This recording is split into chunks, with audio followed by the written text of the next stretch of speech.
Si la donnée est devenue le pétrole du 21e siècle, alors SQL, c'est la machine qui la raffine. Salut, bienvenue sur DataGIR, je suis Yvette Julien et ma mission, toujours la même, de vous aider à découvrir ou à redécouvrir le monde de la donnée.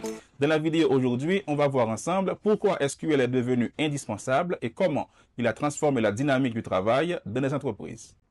Avant SQL, chaque département de l'entreprise travaillait en silo. Le service de la comptabilité avait son propre fichier Excel, la logistique, les ventes de même.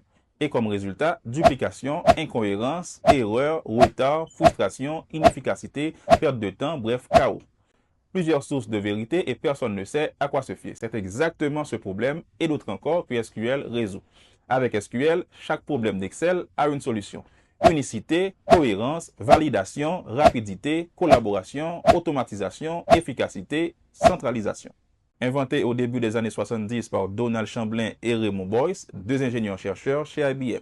SQL, c'est une façon abrégée de dire Structured Query Language, autrement dit, le langage de requête structuré. C'est un langage de programmation qui a été spécialement conçu pour interagir avec des bases de données relationnelles, ce qui signifie que les données sont organisées sous forme de tables, reliées entre elles.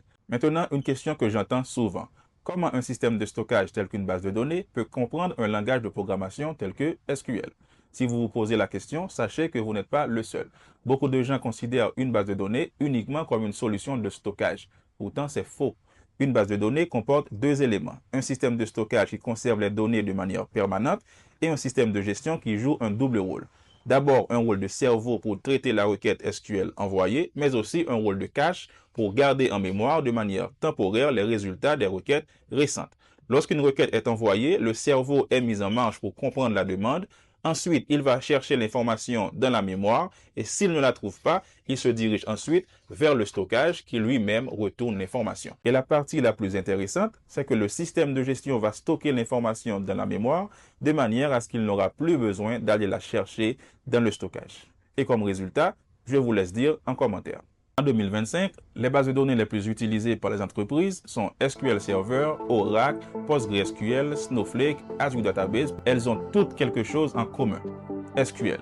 Cela signifie que quand vous apprenez SQL sur l'une de ces plateformes, vous pourrez travailler sur toutes les plateformes.